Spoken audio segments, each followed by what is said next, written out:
Hitler is on the brink of doing what Napoleon failed to do: conquer Russia. For the Russian people, the war is an unbroken agony of siege and defeat. In Leningrad alone, 350,000 civilians die of starvation. Russia reels and calls on her allies for help. Open a second front, cry the Russians, hoping to divert the German divisions at the gates of Leningrad, of Moscow, of Sevastopol, of Stalingrad. The German guns keep pounding.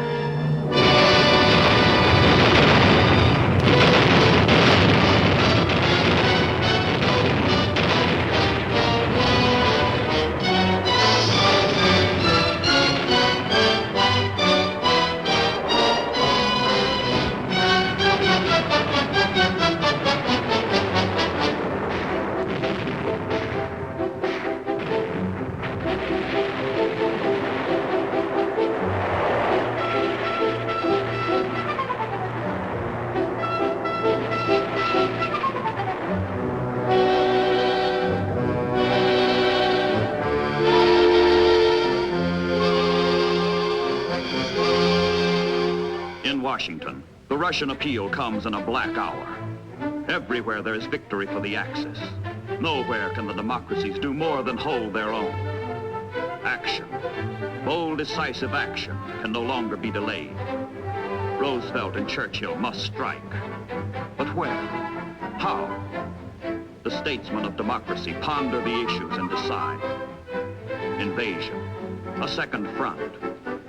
The orders go out to America, to England. The transatlantic planning begins. Target, top secret.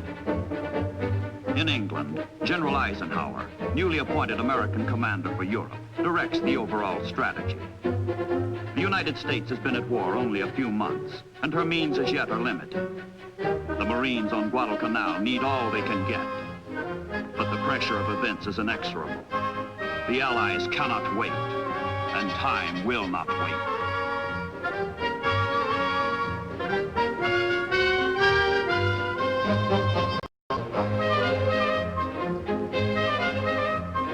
In October, troops embark at English ports for the first joint Anglo-American offensive in World War II. The troops do not know their mission. They do not know that they are one prong of a sweeping double thrust at the Axis in North Africa. The secret course is south, into the Mediterranean.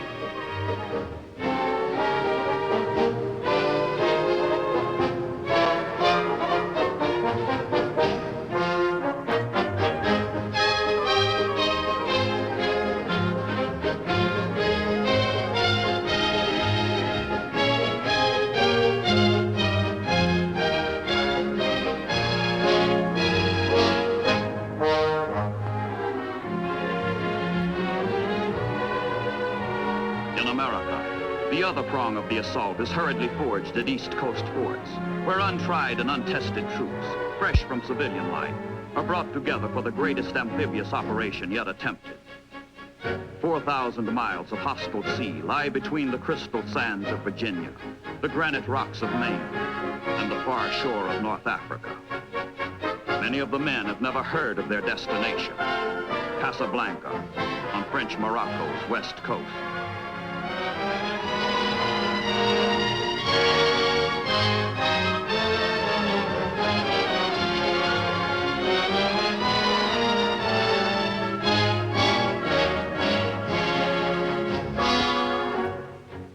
Most of the troops have never been to sea before, and half the young sailors of the convoy are sailing the ocean for the first time. The Allies hope to trump some Axis tricks in a bold move which skeptics call premature. The chances of success are rated no better than 50-50.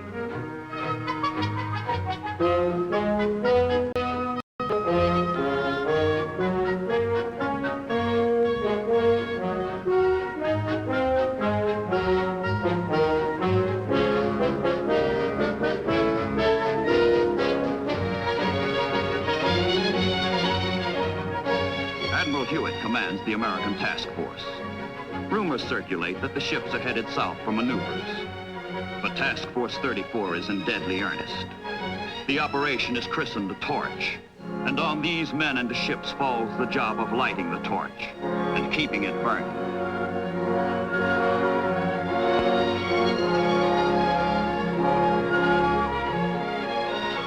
From America, from England, 650 ships and the 2 convoys plod their precarious way, converging slowly on the whole northwest corner of Africa, moving jointly toward the target. Zigzagging past the submarine packs by day, steaming straight by night, the ships make the longest voyage ever ventured by an amphibious force. Get the soldiers across the vast and perilous sea safely. Land them on the barren and uncertain beaches safely. That is the sailor's job.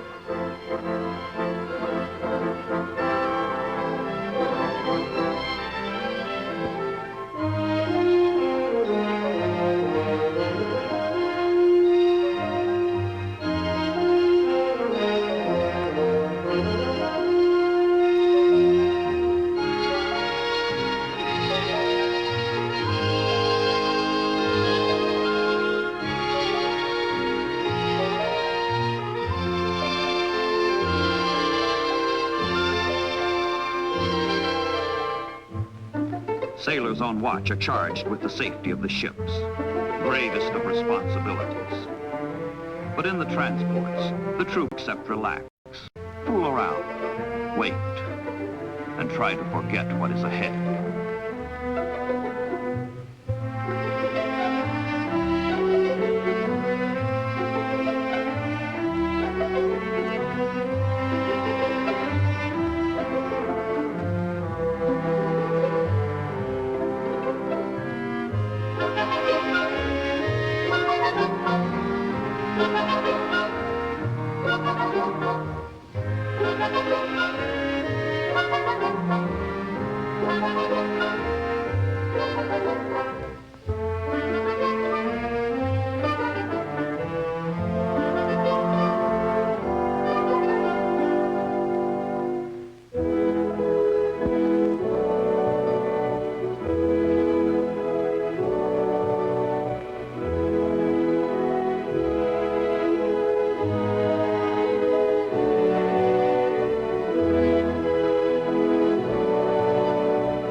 Briefings, discussions prepare all hands for the coming invasion. The Americans come as friends, but to crush Germany and thereby help Russia, they must first wrest bases from France, a friend. The French Vichy government in Europe has pledged itself to defend its African colonies against all. But whether the French will resist Americans, how violently they will react, none can say. So the friendly convoy must sneak toward shore like an enemy.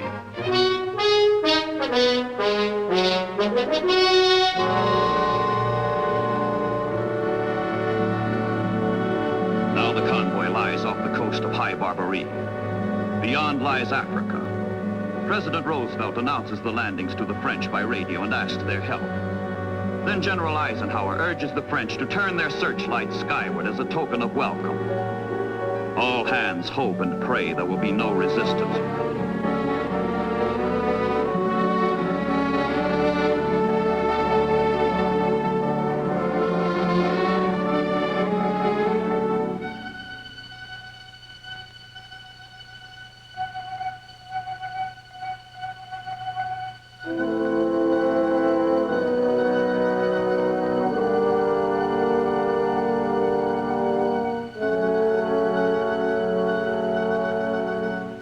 H hour comes in the hazy dawn of November 8th, 1942. The troops go ashore, still uncertain whether they will be welcomed or resisted, embraced or shot.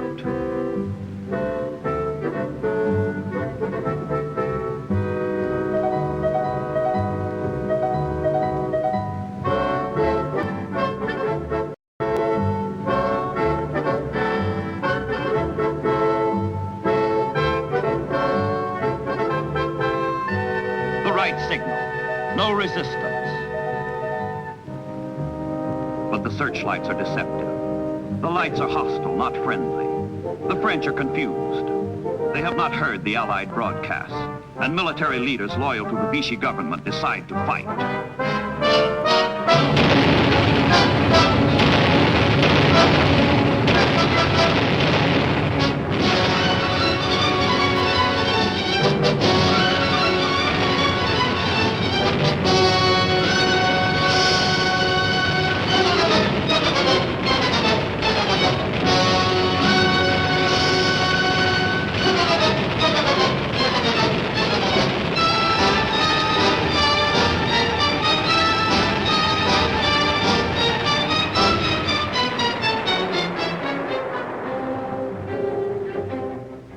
For the landing troops, no doubt remains now.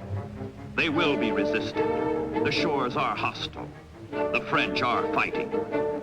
But the assault proceeds as planned, and the troops head for shore on either side of Casablanca, the target. And lying at anchor in the harbor of Casablanca, more trouble. Ships of the French Navy.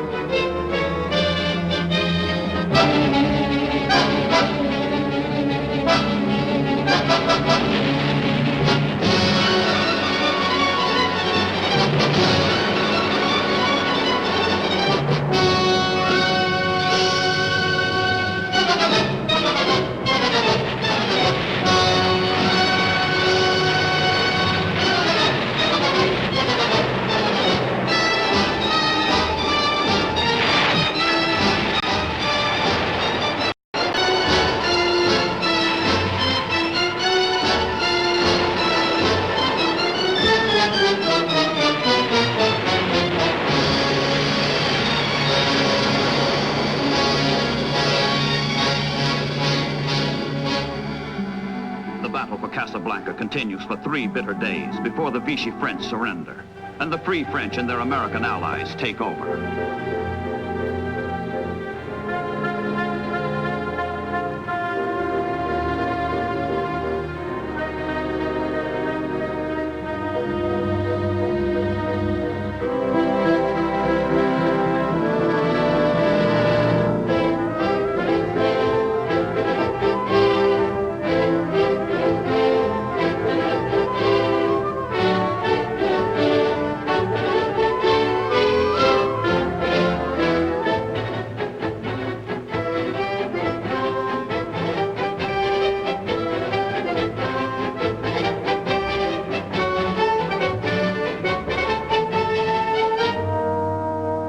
Casablanca's harbor, a major prize. But the victory is not without sorrow. Americans and French who have fallen fighting one another are buried side by side.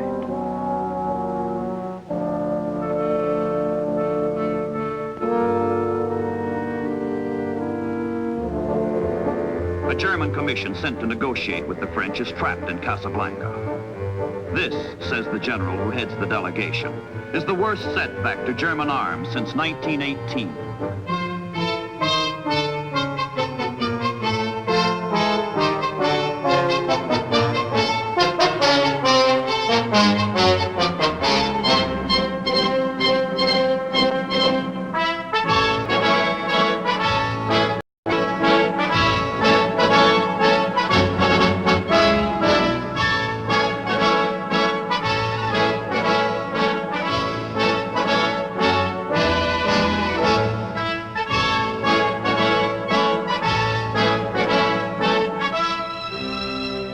Meanwhile, the second Allied convoy slips through the Straits of Gibraltar and steams eastward for Oran and Algiers. In Oran, there are vital airfields and an important road network. Algiers is the economic, political, and military center of the entire area. If the convoy can survive the Mediterranean gauntlet of submarines and bombers, all of Northwest Africa will fall into Allied hands in one swift stroke.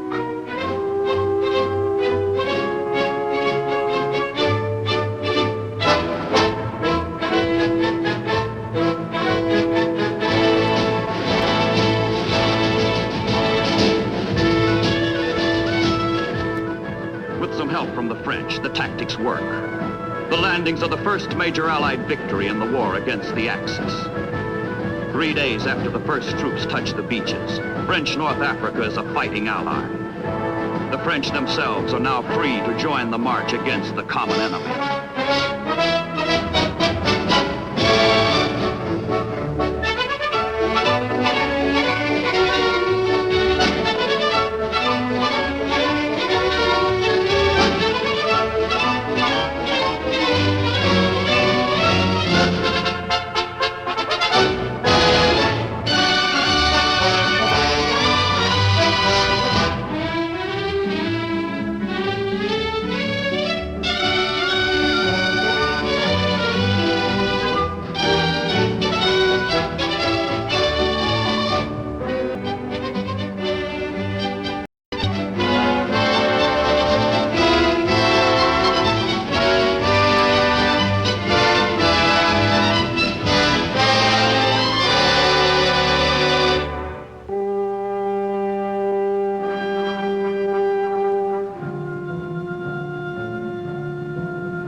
At their newly won seaports, the Allies begin the enormous buildup of supplies in preparation for the ultimate conquest of all North Africa. General Montgomery and his 8th British Army are lashing Marshal Rommel and his fleeing Africa Corps 1,200 miles to the east. In the west, the Allies must make ready for a drive into the desert to catch Rommel in his flight and squeeze him to death. The campaign that began as an amphibious assault becomes a grinding struggle for supplies.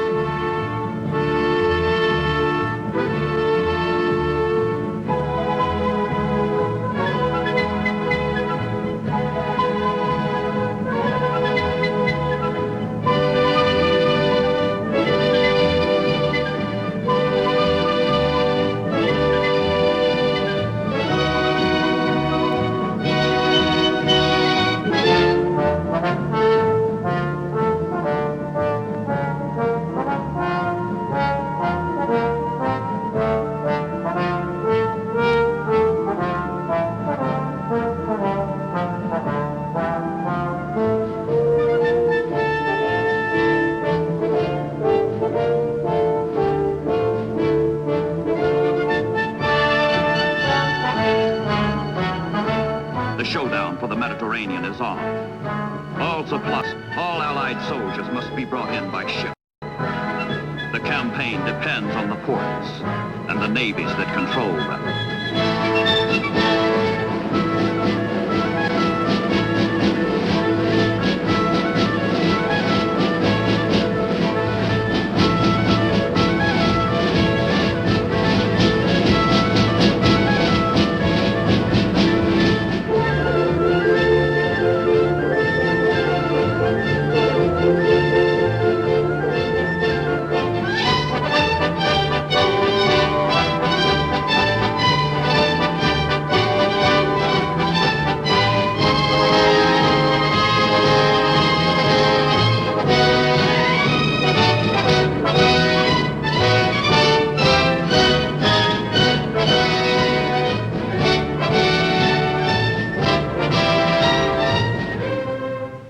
The British First Army spearheads the race toward Tunis and Bizerta, key ports in Rommel's rear.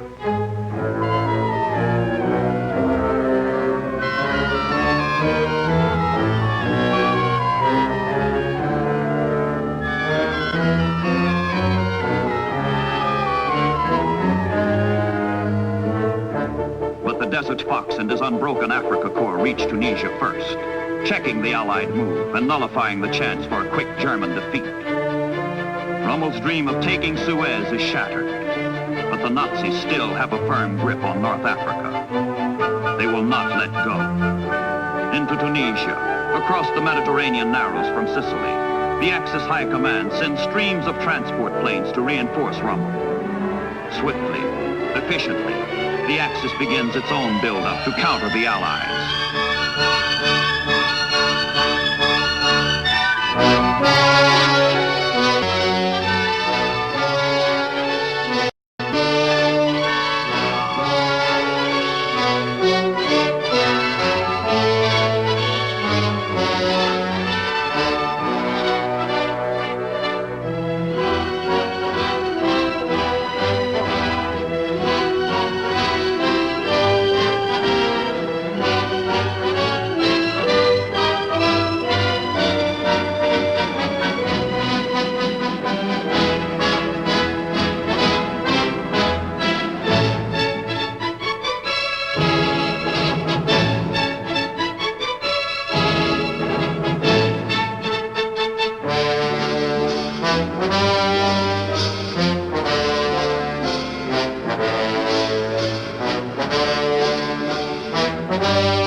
Are now pushing Rommel from both ends, from the east, from the west. And they keep pushing him, and pounding him, and pushing him.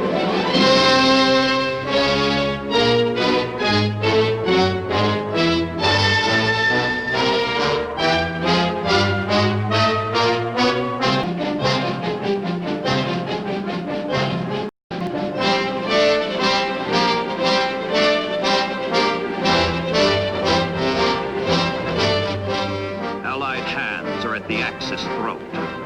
The pincers close. The sands run out for Rommel.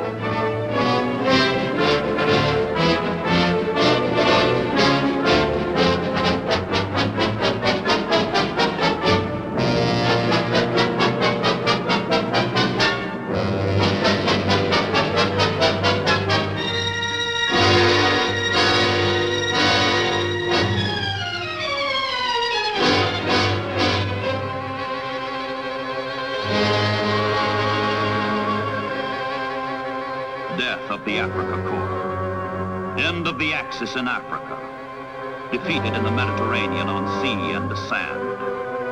Its obituary is written in the names of supply ports which it could not hold, which marked the road to disaster. Alexandria, El Alamein, El Daba, Mersa Matruh, Sidi Barani, Saloum, Bardia, Tobruk, Gazala, Derna, Benghazi, El Agheila, Sirte, Guerat, Misurata, Homs, Tripoli, Sfax, Sousse, Cape Bon, Tunis, Bizerta.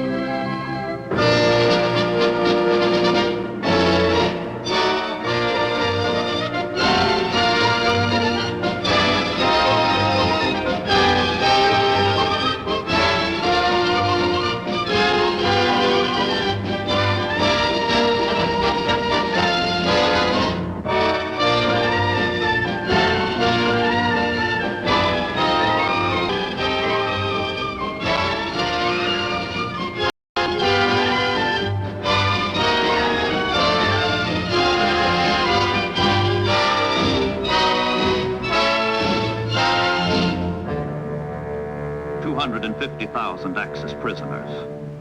With the 300,000 additional Germans lost at Stalingrad, the face of fascism shows the first furrows of defeat. It is not yet the beginning of the end, but it is the end of the beginning.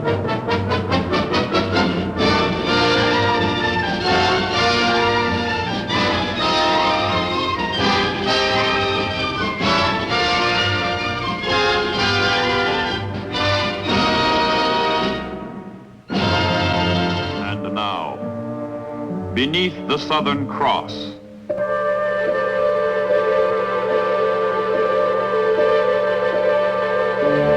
Somewhere in the South Atlantic, somewhere in the majestic waters which separate the continents of Africa and South America, a German submarine keeps a secret rendezvous. With supplies exhausted after weeks of preying on Allied shipping, the U-boat makes contact with a supply submarine, a milk cow, from which it will take on fuel, food, ammunition.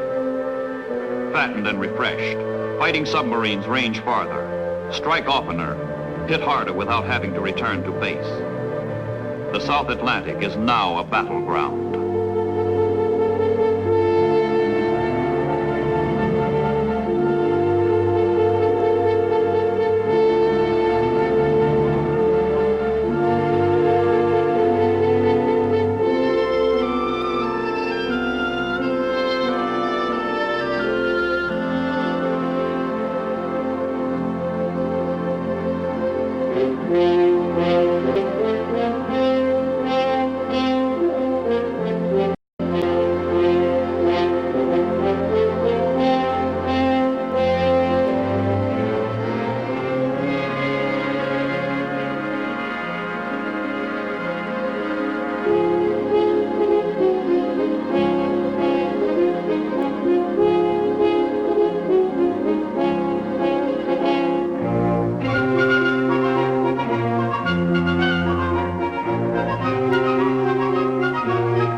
Ready to spread further havoc along the southern sea lanes, the German submarines are not alone.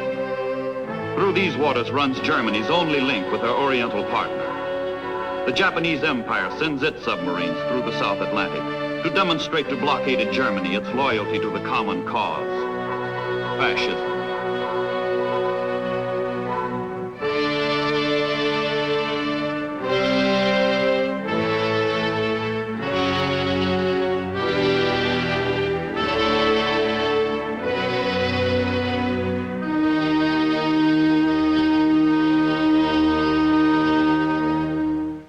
Grand Admiral Karl Dönitz, the chief of submarine warfare, himself extends Germany's warmest welcome to his Axis comrades in arms from the far Pacific. Hitler's Third Reich cordially embraces Hirohito's sailors.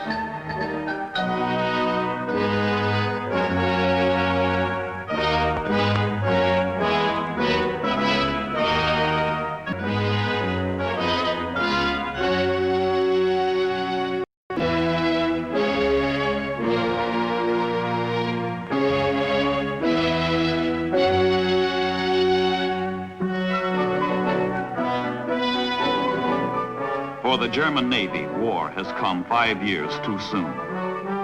Hitler's admirals have long dreamed of a mighty surface fleet capable of sweeping Great Britain from the seas. But Adolf Hitler, impatient for his war, has not given his admirals time to build the navy for which they hoped.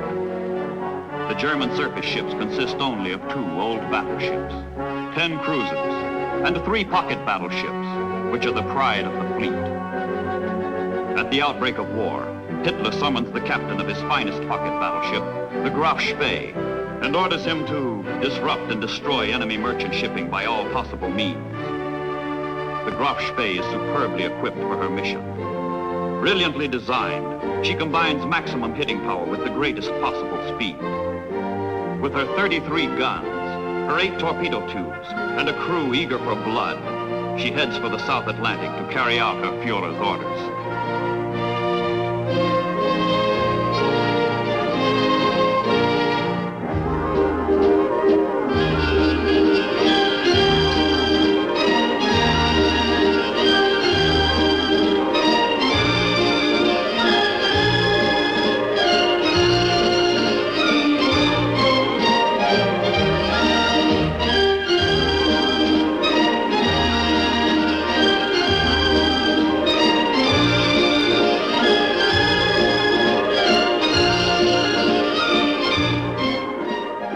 The Graf Spee is wildly successful.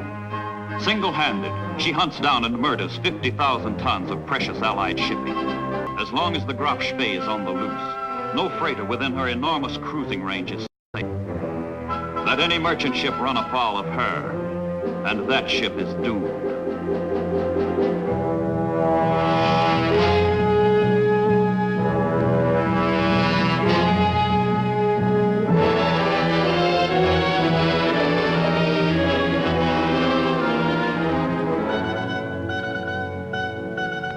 Warning to stop is flashed to the helpless freighter. To avoid antagonizing neutrals early in the war, the German Navy holds fire until the crew is transferred from the ship marked for destruction.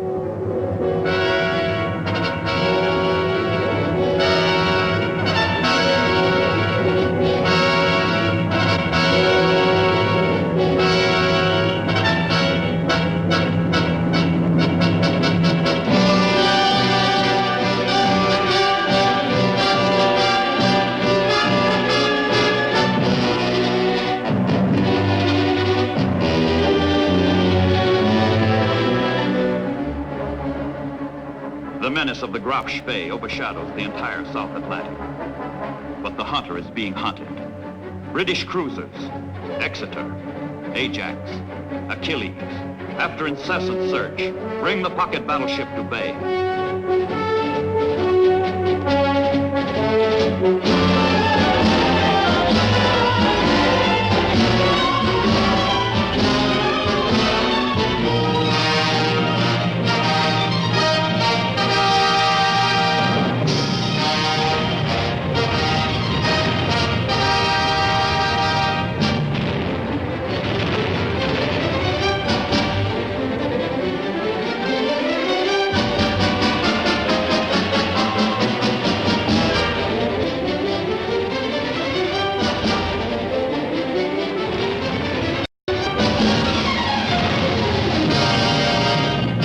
Salvos of the Royal Navy win the day.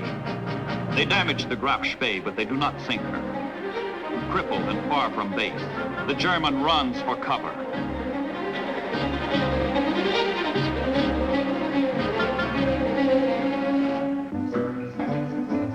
In the port of Montevideo, in neutral Uruguay, the battered Graf Spee finds fleeting refuge.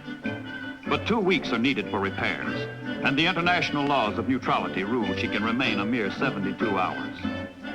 Night and day, the British cruisers patrol outside the harbor to prevent the Graf Spee's escape.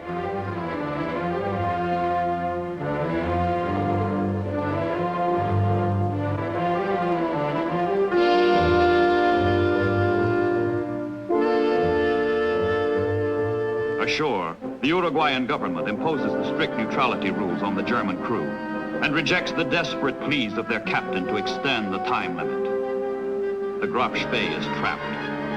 She cannot remain, cannot escape. On Sunday, December 17th, 1939, the end comes. The Queen of the German Navy blows herself up. The Graf Spee commits suicide.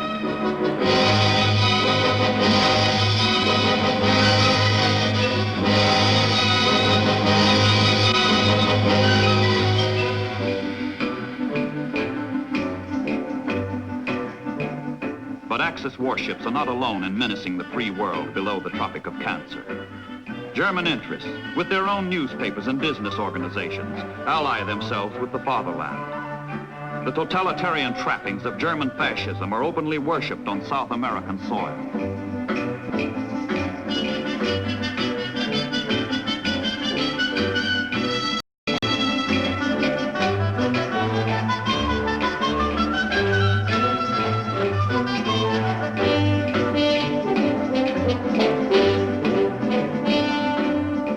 Fascism even threatens the Caribbean.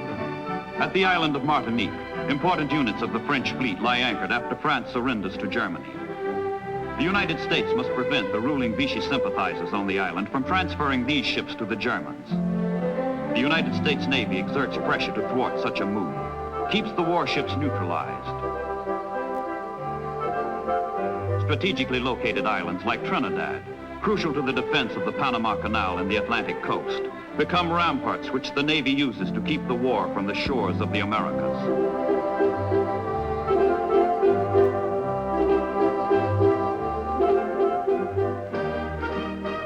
Trinidad's naval operating base begins functioning in August 1941. When the United States enters the war, Trinidad is a keystone in the Southern convoy system and anti-submarine warfare. Under Rear Admiral Hoover, commander of the Caribbean Sea Frontier, the Navy relentlessly polices southern waters.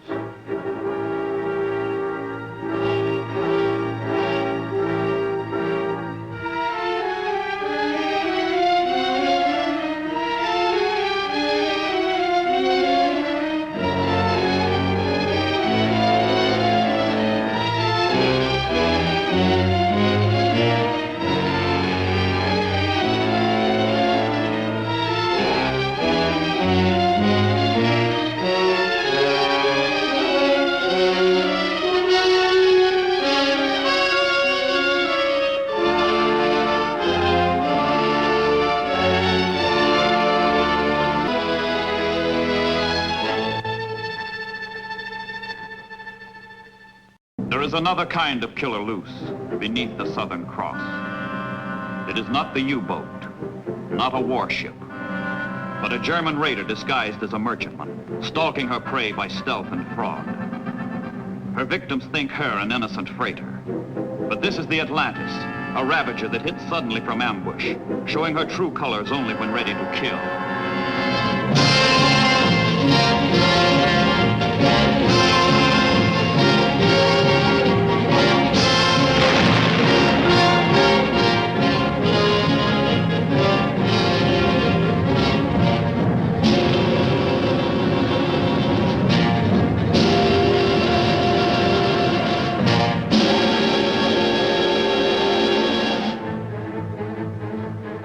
The Atlantis, a masked assassin of the sea, killer in mufti. Already she has slaughtered 20 ships, but she prowls for more.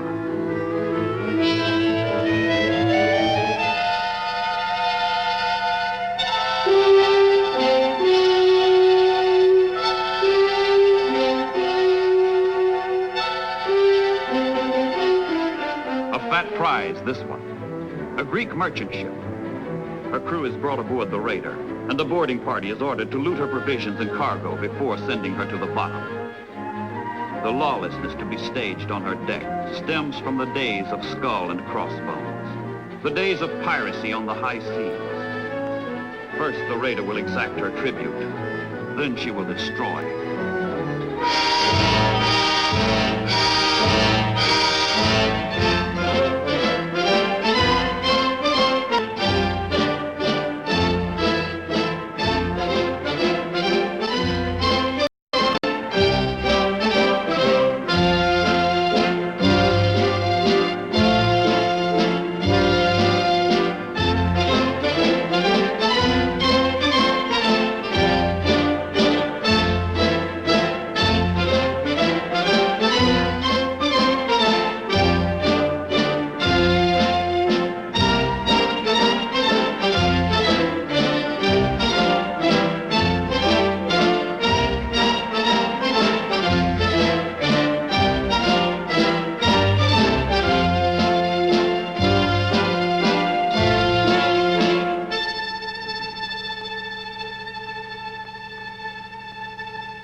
But raiders do not rove the South Atlantic unchallenged.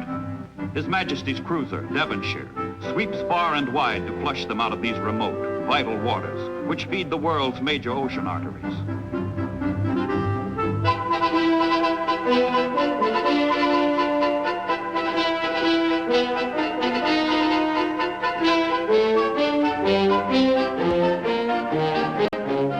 From the observation plane comes the report of an unidentified ship in the area, and the Devonshire changes course and speed to investigate. Is it friend or is it foe? The Devonshire must make sure before opening fire. The unknown ship maneuvers suspiciously, and the cruiser is alerted for action.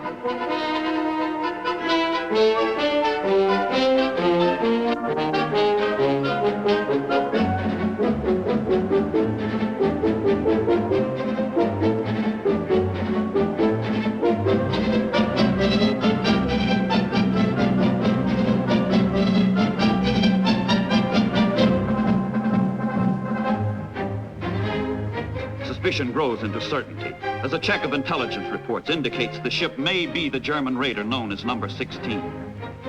Secret recognition signals from the Devonshire bring only evasive response from the mystery ship. No doubt remains. This is no friend, no innocent freighter. This is the raider Atlantis.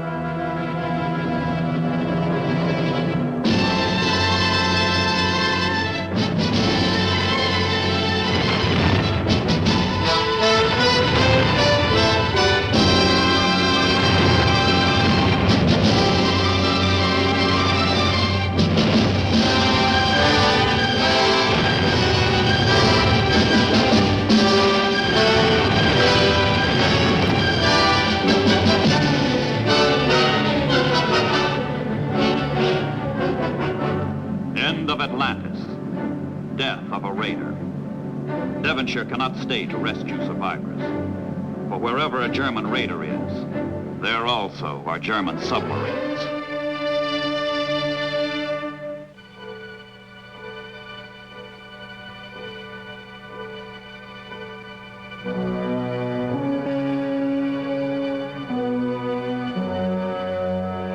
Hoping for combat, but too late to catch the West Devonshire, the U-boat finds herself faced with a mission far different. Rescue at sea. For surviving crewmen of the Atlantis and the captured Allied seamen from her victims, the providential appearance of the submarine means sudden salvation.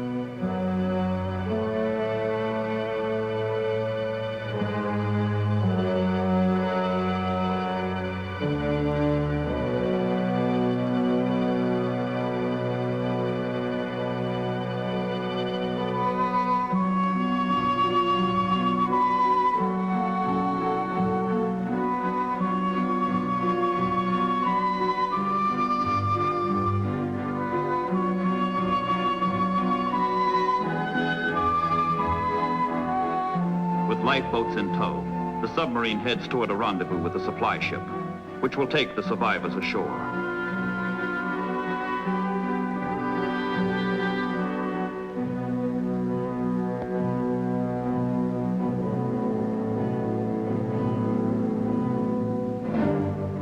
Halfway between Africa and South America, midway in the South Atlantic, Ascension Island, a barren slab of volcanic rock, transformed by a freak of war into a militant sentinel. American engineers transformed this isolated English possession into a hornet's nest for the enemy, a haven for friends.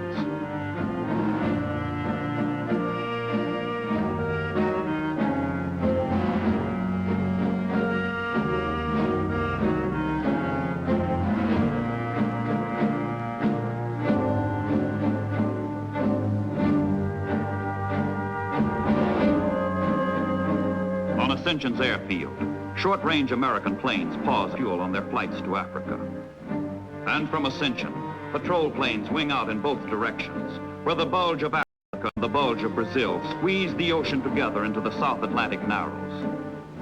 Here the hunt for U-boats is pursued in a monotonous, unrelenting manner.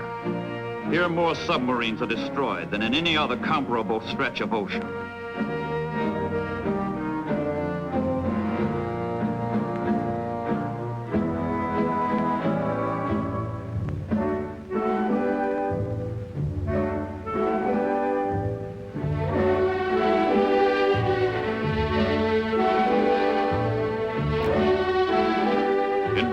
A saying, Deus é brasileiro, God is a Brazilian, because he has favored the land so lavishly.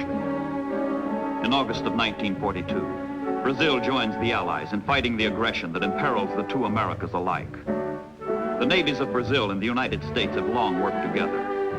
Under the overall direction of Vice Admiral Jonas Ingram, commander of the United States Fourth Fleet, the resources, bases, manpower, and the training of the two great republics are pooled into one single, splendid cooperative effort.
Together, the Brazilian and United States navies deny the South Atlantic to the Axis. The impact of sea power here is felt afar in the African desert, where 500 Sherman tanks convoyed safely through the Narrows turn the tide of battle at El Alamein. Victory at sea in the South Atlantic means victory across the sea in North Africa.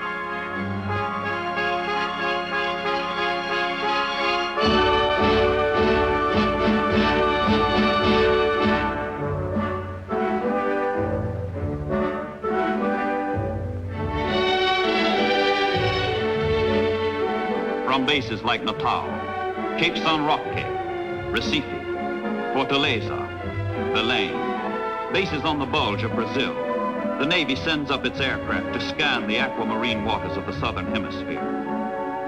The blimps are the first of their kind to cross the equator. Their steady, patient patrols add another dimension to convoy protection.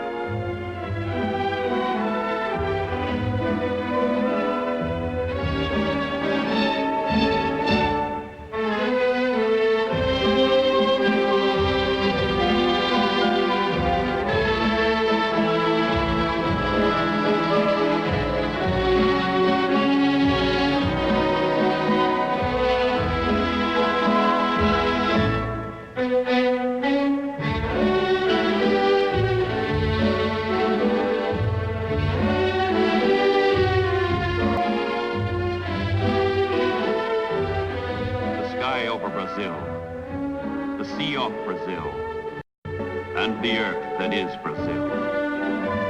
Remote from any front, deep in the valley of the Amazon, Brazilians harvest the product without which wars cannot be won: rubber.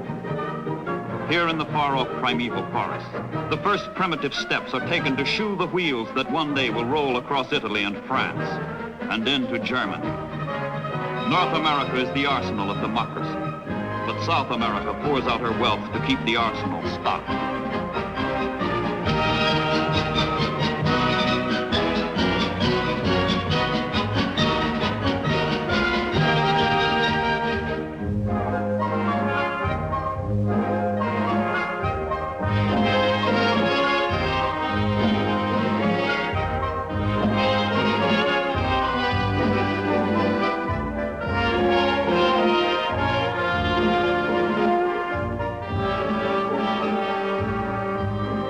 Convoys come through, bearing the wealth of the Southern Hemisphere, refusing to pay 1 cent for tribute, but willing to spend millions for defense. The American republics have swept from the ocean highways of the South Atlantic their common foe. Spread wide across the sea, guarded by the might of nations which can fight side by side because they have learned to live side by side, the ships stream toward their goal: Allied victory.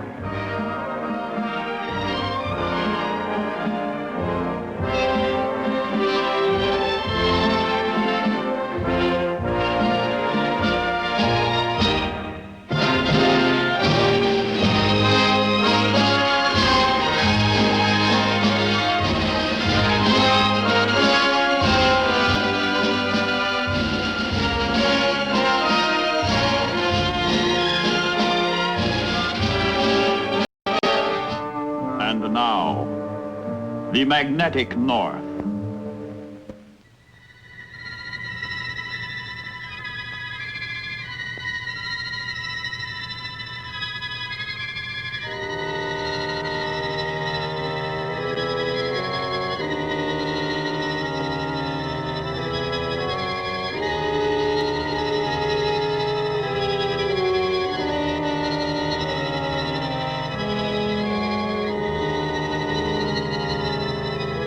A few hours ago, and a few hours hence, over the vast, empty territory of Alaska, Americans fly tedious, repeated patrols. War has come to the wilderness, waste, void of the ultimate North.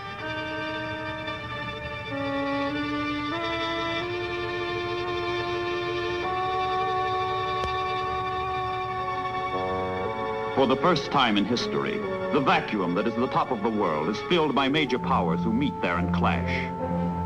As the Earth shrinks in circumference, so do the routes that link allies together. So do the avenues along which enemies attack. The links must be kept clear, the avenues defended.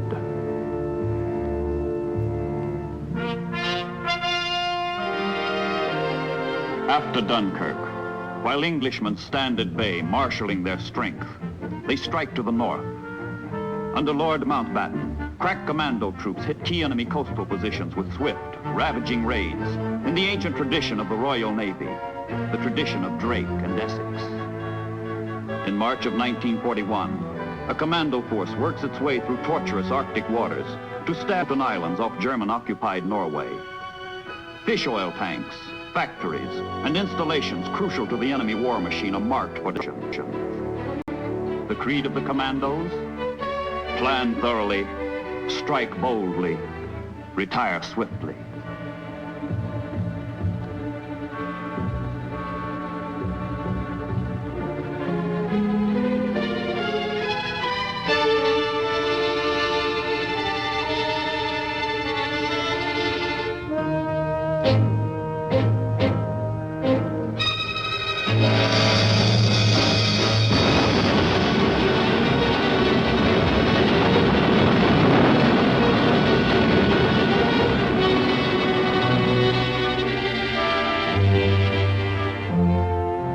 Back to England with the commandos goes a mixed bag. Local quislings and captured German officers.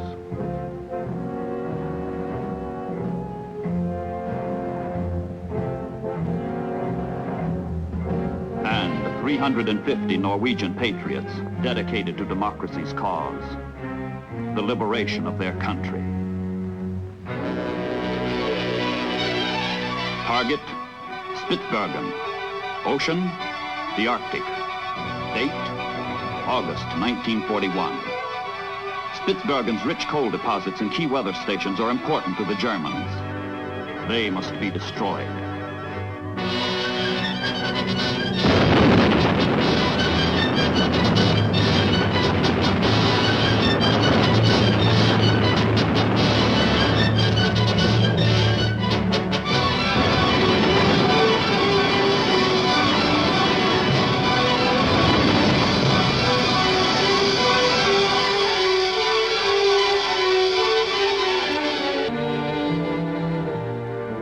The magnetic North draws raids of increasing scope and violence. A powerful commando force strikes at Norway's Island in December 1941 to weaken the enemy hold and reduce his power over the sea lanes of the Arctic, which connect England and the United States with Soviet Russia, now an ally. But Bogso is heavily fortified, and stubborn German defenders fight back.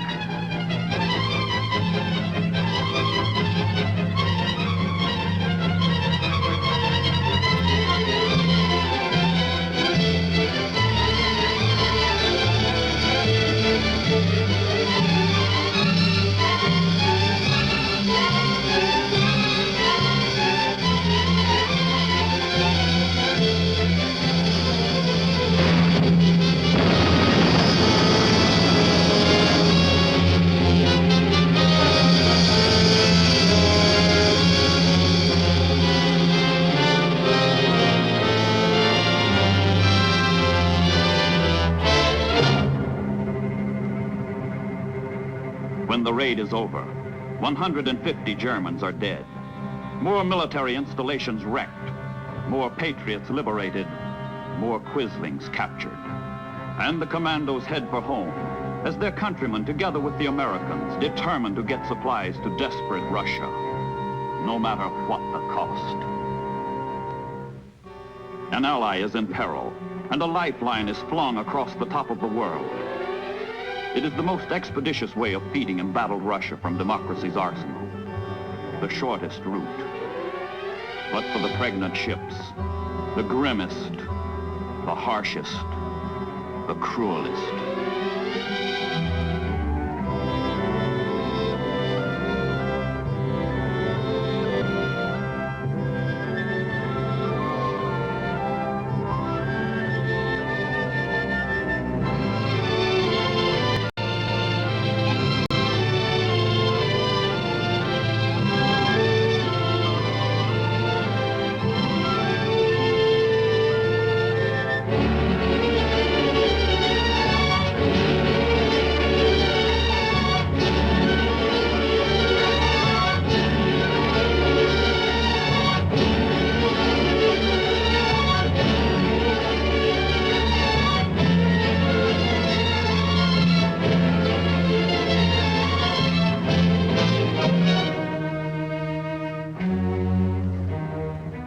At German air bases in Norway and Finland, detailed reports on convoy movements come in from long-range reconnaissance planes. The Nazis have a magnificently effective plan to change the color of the Arctic from white to red. How? Slaughter, slaughter, slaughter.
Smokescreen, a device to hide the convoy and confuse the attack. Any and all means of defense must be taken against the terror about to strike. High-level bombers and low-level bombers, torpedo planes and strafing planes, submarines, the entire holocaust of Nazi fury.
The attack goes on, relentless, unbroken. But while the convoy reels under the slugging, more death is on the way. The German surface fleet lurks in hidden Norwegian fjords, waiting to smother any Allied ships. The mightiest warships in the German Navy, von Tirpitz, Scharnhorst, Scheer, Prinz Eugen, Lutzow, are poised to thwart the Allied lifelines. Too wary to be brought to open battle, the ships sortie only for sudden strikes. But when they do, the Royal Air Force catches them and smashes the Germans as the Germans smash the convoys.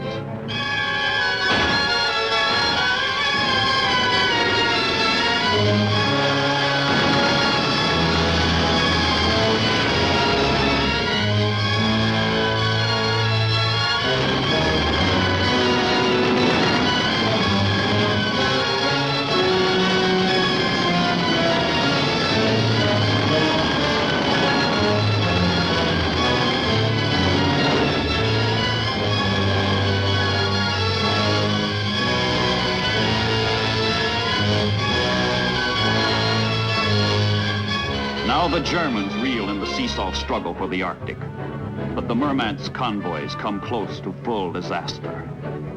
The German attacks continue around the clock, continue for days on end. If the Germans can choke off the flow of supplies to Russia, munitions, oil, food, machinery, guns, planes, tanks, trucks, the bleeding Red Army may collapse. The entire Allied cause may face defeat. The battle is in balance, and Goering's Luftwaffe spares nothing to tip the scales.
In some convoys, only one half of the ships survive. On no other sea route are losses so high, casualties so terrific. Even for those who survive the German onslaught, the end is not yet. Another ordeal, as fierce as enemy action, scourges the ships and men of the Murmansk run. The name of the ordeal, weather.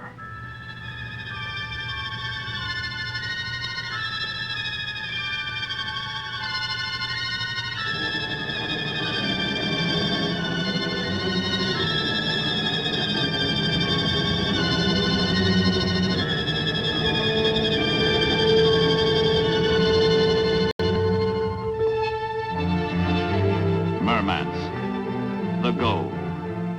Journey's end. Through its ice-free harbor pour many thousand tons of Allied supplies that sustain a friend whose call for help we are pledged to answer. Here American, British, and Canadian seamen make their proudest boast. Despite Nazi hell and Arctic high water, we deliver the goods. The goods that bolster Russia in her darkest hour and help stem the German hordes at Stalingrad.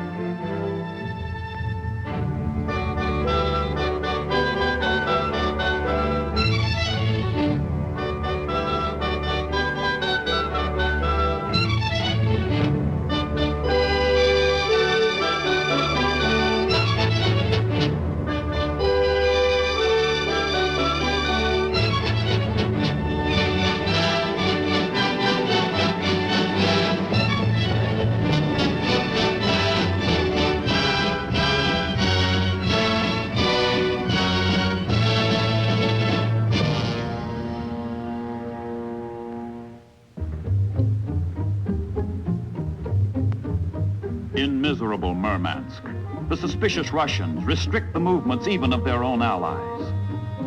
But sometimes surviving Allied sailors meet Russian seamen as friends, as comrades in arms.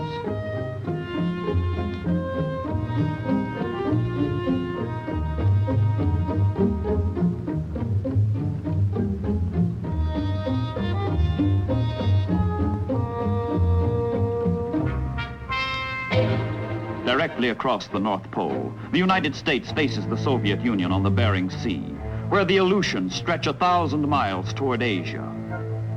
Here, too, contact is made with the Russians. The United States Navy transfers ships of war to the Red Navy. And with the ships goes the knowledge of how to use them.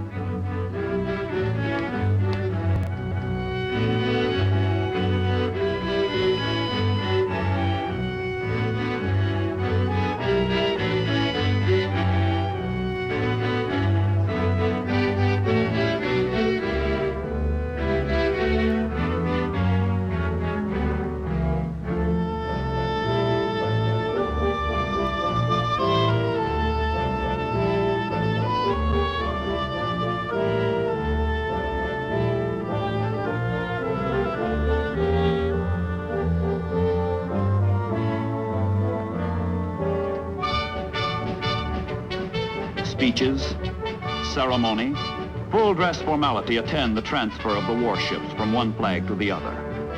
The stars and stripes give way to the hammer and sickle. But the rising sun also flies in these waters, and the Japanese prepare to plant it here permanently.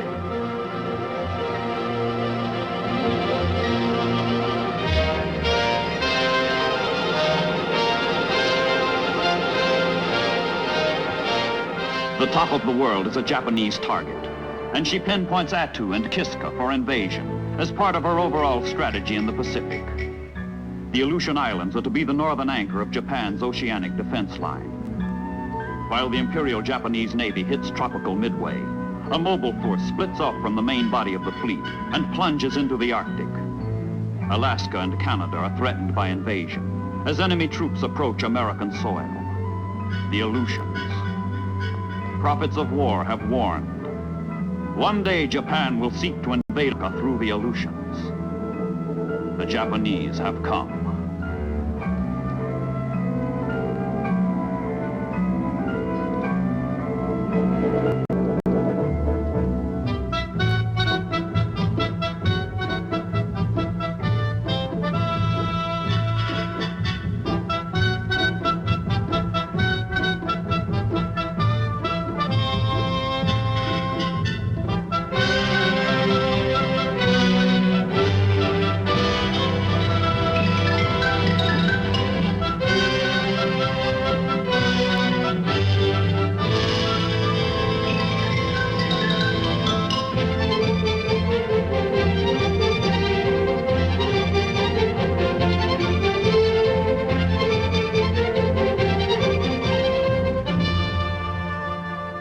June 1942. Attu occupied without opposition. Kiska occupied without opposition. 10 forlorn Americans are captured at the Kiska weather station. At scattered, dreary, undermanned bases, like Dutch Harbor in the eastern Aleutians, American pilots brave the world's worst flying weather to harass and reconnoiter the Japanese. Their mission is to neutralize the enemy on Attu and Kiska, cut off his supplies and make the islands worthless, until men and ships can be gathered to recapture them. Attu and Kiska in Japanese hands menace the United States, but in American hands they will threaten Japan. Both sides fear attack by way of the Aleutians. Each side seeks to block the other.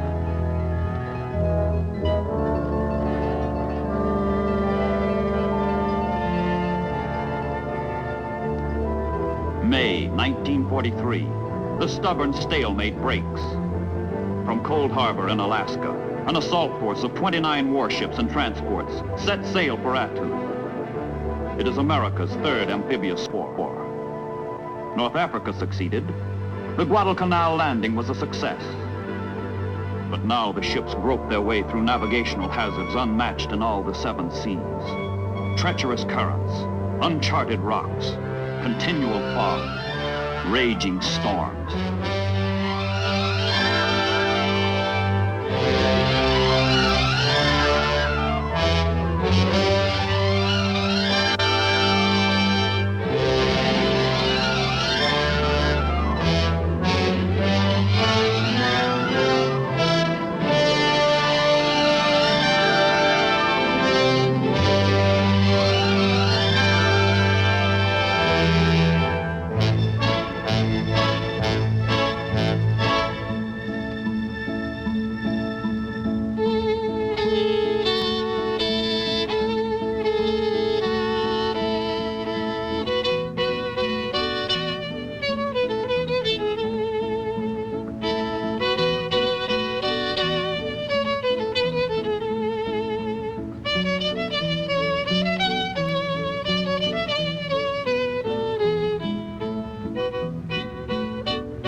The plan calls for a land on the island's south coast.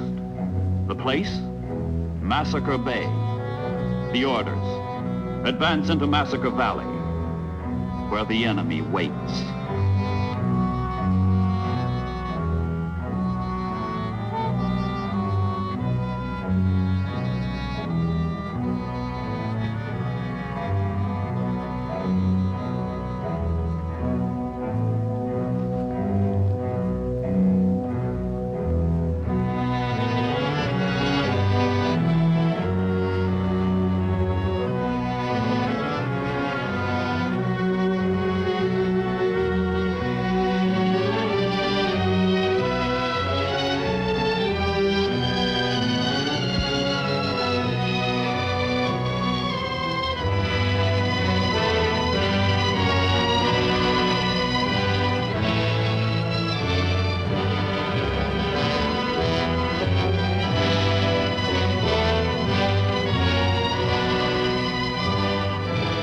Soldiers of the 7th Division, trained for desert fighting, find themselves at war in a freezing hell where an invisible enemy defends himself with suicidal courage. The Japanese, dug deep in ridges, hidden in ravines, contest every yard, every foot. The fight is slow and costly. Massacre Valley lives up to its name. 2,300 Japanese die. 600 Americans die. But Attu is American again, and the Japanese evacuate Kiska. They will never return.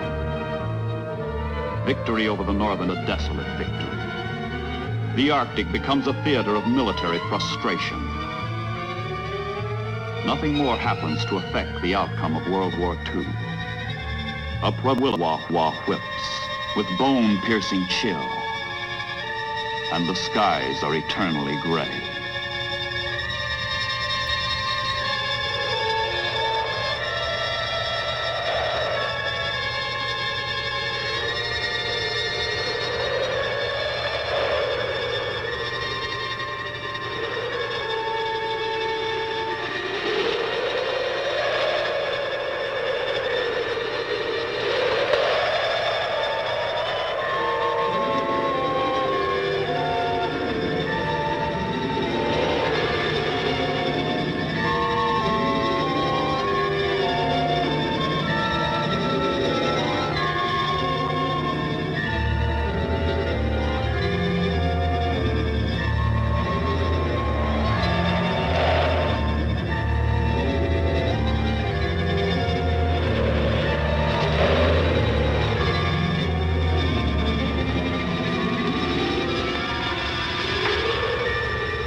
conquest of Micronesia. Ranging far, sweeping wide, American warships venture deep into the Central Pacific. Bigger, faster, mightier carriers are the core of the task force destined to destroy the Japanese Empire. Around the carriers, the battleships are ringed. Around the battleships, the cruisers. Around the cruisers, destroyers. It is autumn 1943. Radically new tactics are the United Navy's answer to the challenge of World War II.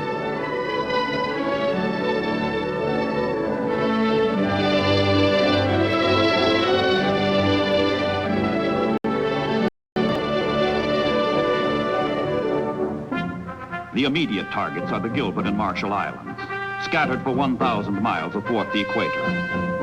Mandated to the Japanese in 1920, the islands are studded with enemy fortifications. Land-based planes cannot reach them. But the Navy's floating airfields audaciously sail into striking range and deliver the blows that lead to invasion, to conquest.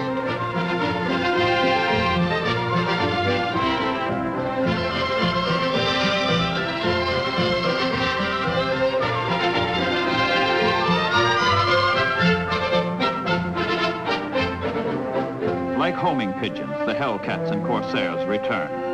Mission accomplished. Marcus Island has been worked over, but the flying sailors will be back. The carriers are nibbling at their prey, preparing for the kill.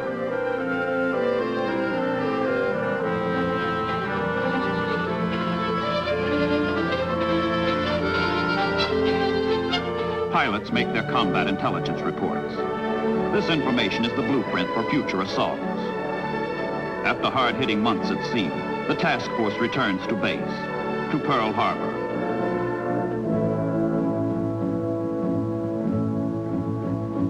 "18 months ago, the scene of the most humiliating military catastrophe in the history of the United States.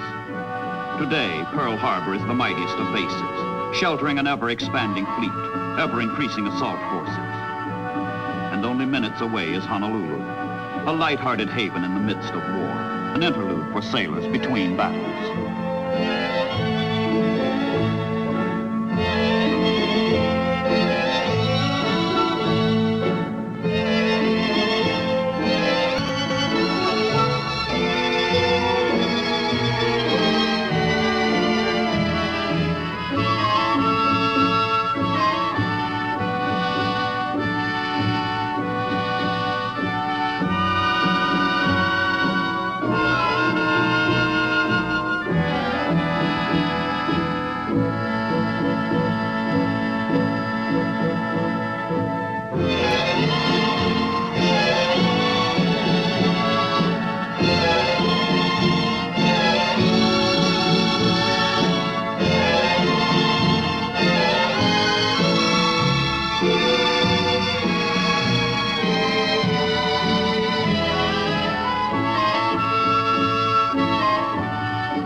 Assault troops.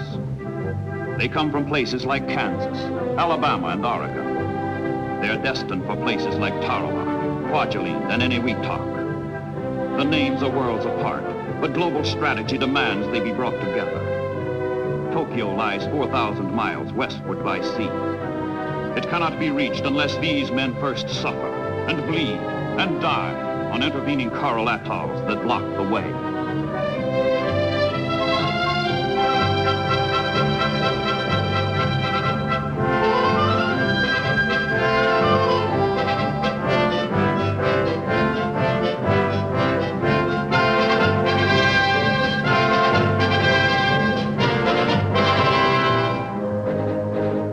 The victor of the Battle of Midway, Admiral Spruance, is named commander, Central Pacific Forces, by his chief, Admiral Nimitz. Under Spruance, powerful fast carrier forces sail from Pearl Harbor to test the possibilities of sustaining seaborne air power far from base, far from land support. The fleet is out to strike and stay.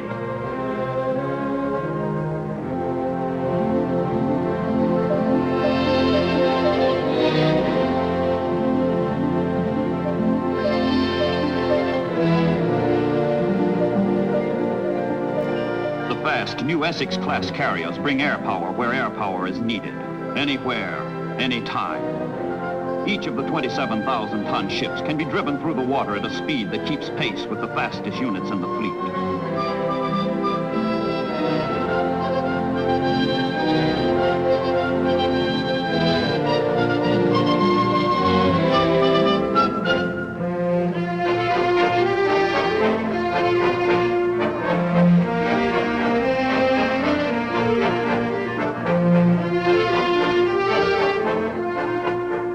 The hours are long from battle to battle, and between their bouts with death, the ship's company and the pilots live and play as best they can. For the 2,500 sailors, the ship is a seagoing city, organized for the routine of day-to-day existence, as well as the requirements of war.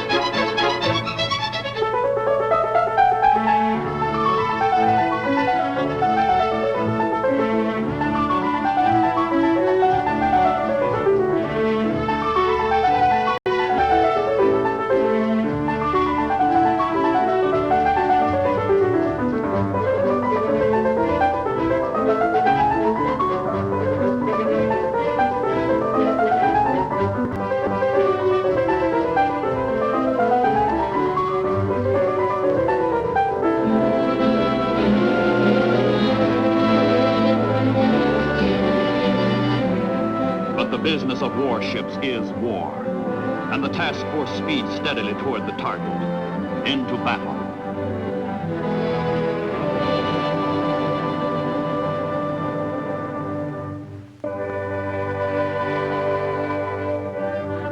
The islands to be seized are part of Micronesia, the tiny islands. Strategy for the coming conquest is explained to the men who must execute the plans. While Marines claw up the Solomon Islands in the South Pacific, while soldiers push northwestward on New Guinea in the Southwest Pacific, the carrier groups smash at enemy defenses in the Central Pacific, compelling him to split his forces, confusing him as to the main line of attack. The hour for action approaches.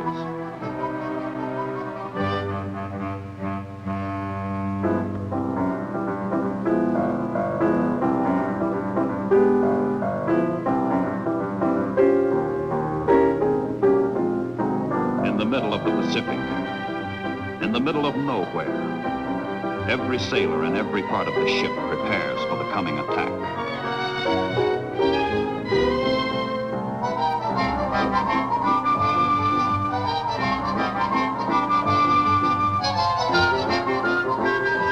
In the general mess, ship's cooks break out special chow they have stowed away for moments like this. Tense, long moments before battle.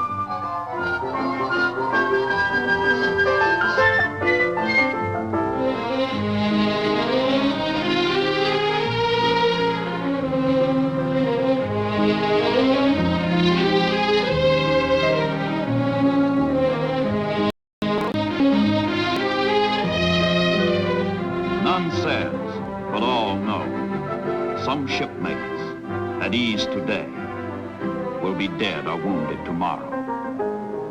Dawn and action come all too soon. It is later than they dare think.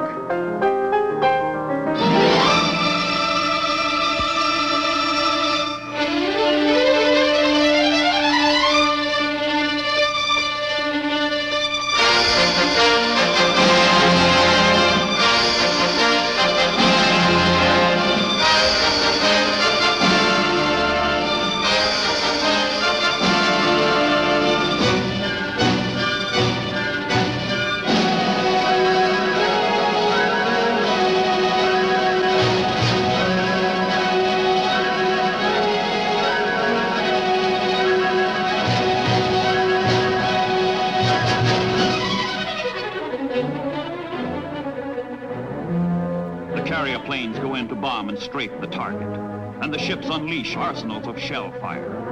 At Tarawa and Macon, at Kwajalein and Eniwetok, at Majuro, at Roy, and at Namur, sailors prepare the way for soldiers and Marines.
But no preparation can purge the landings of their terror. Japanese resistance makes an inferno of every beachhead, a hell of every shoreline. American troops are pushed to the limit of endurance, but they endure.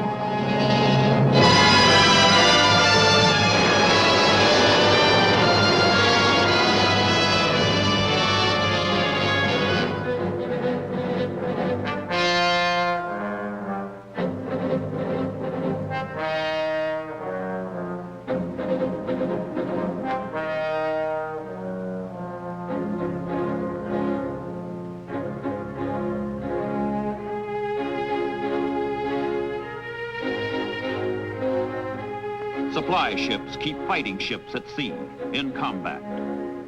Though hundreds of miles from Pearl Harbor, though thousands of miles from California, there is lack of essential ammunition, food, materiel, fuel, to keep the enemy on the run, to give those in battle more than they need to fight their fight.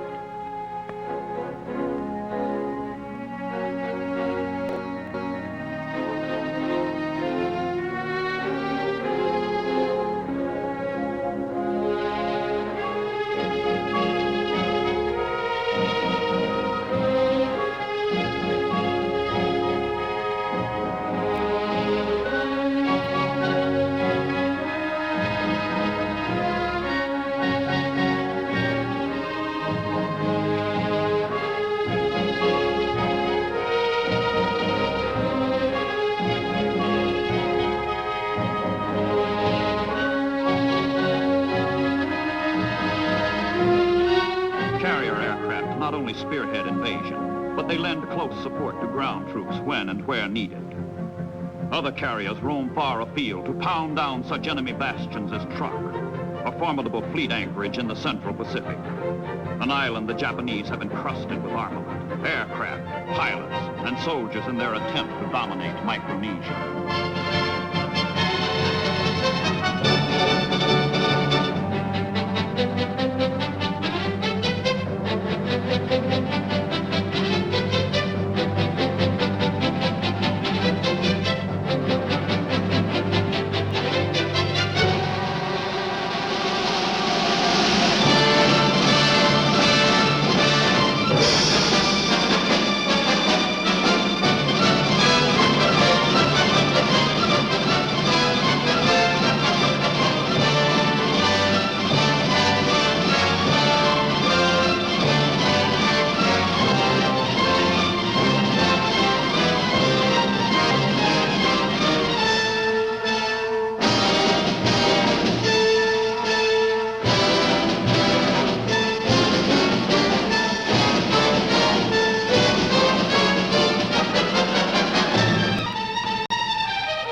plane, squadron after squadron, group after group.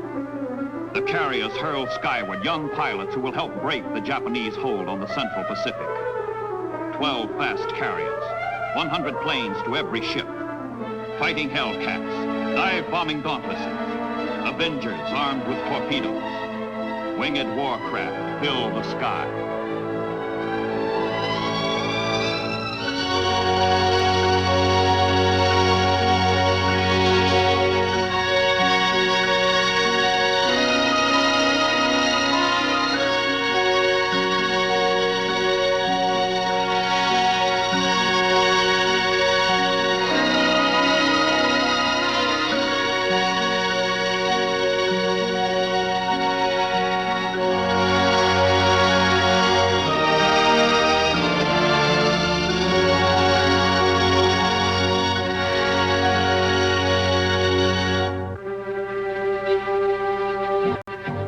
Into combat information centers come the first warnings of counterattack, and all hands know the carriers will be the major targets. Radar data is swiftly translated into symbols and precisely plotted. The meaning of plot and symbol is all too clear, all too simple. Enemy planes approaching.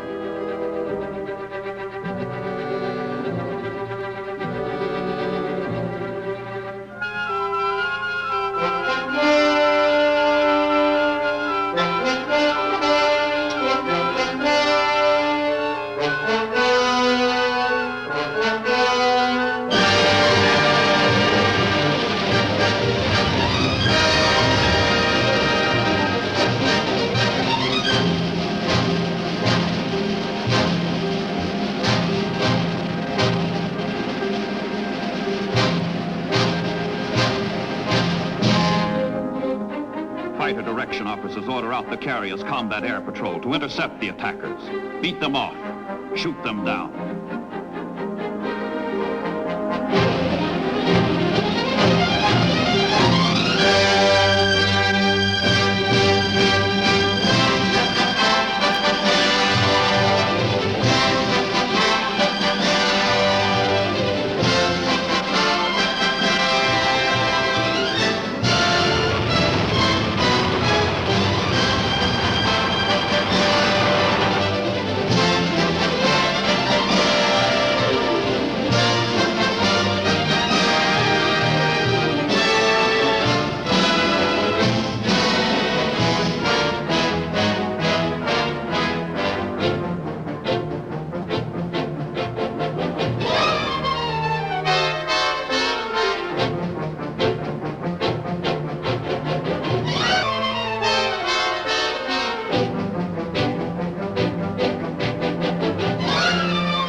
Crucial, burning islands, other carrier planes bomb and strafe in close support of the guy on the ground, who is slugging it out with a rifle, a carbine, or perhaps a hand grenade, flamethrower, or bayonet.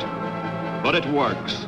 American soldiers, sailors, Marines, airmen, as a team, crack and then pulverize the Japanese and their defenses.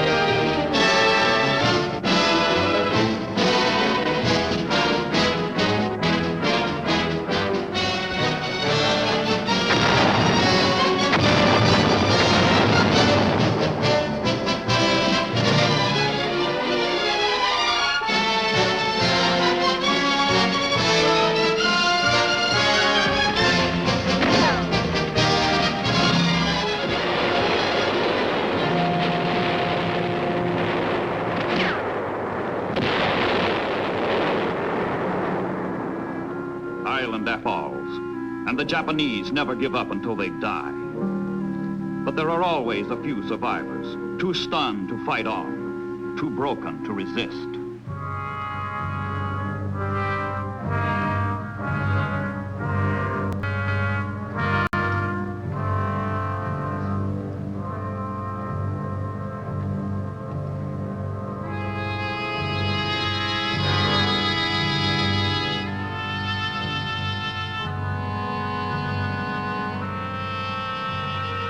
Back from the battle come the wounded and maimed.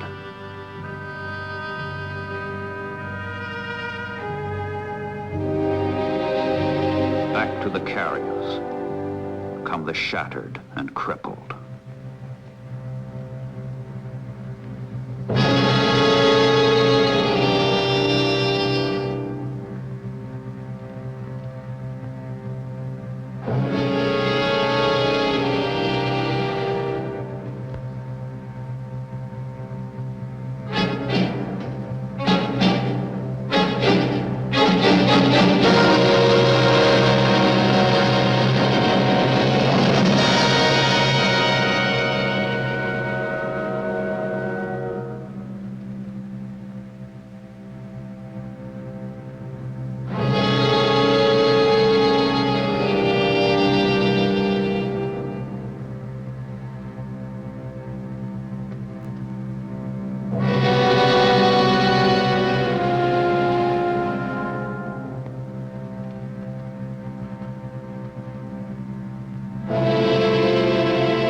The planes and their pilots, the ships and their sailors, the landing troops have destroyed the Japanese in the Central Pacific. They have profoundly altered the course of World War II. They have for 800,000 square miles of Pacific Ocean area from the enemy. Tarawa, Kwajalein, Eniwetok, war. Tarawa, Kwajalein, Eniwetok, sacrifice. Tarawa, Kwajalein, Eniwetok, victory.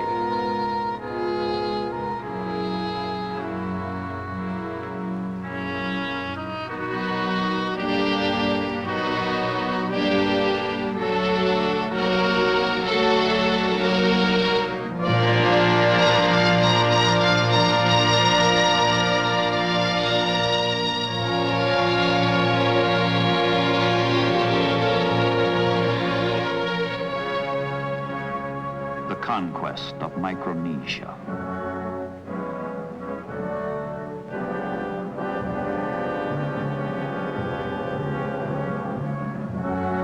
O God, we pray Thee that the memory of our comrades fallen in battle be ever sacred in our hearts, and that the sacrifice which they have offered for our country's cause may be acceptable in Thy sight.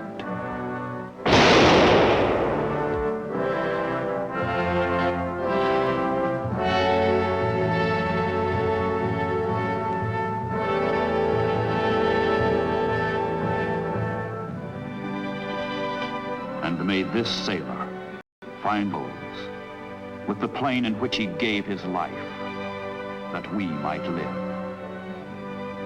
Into Thy hands, O Lord, we commend the soul of Thy servant departed, now called unto eternal rest. And we commit his body to the deep.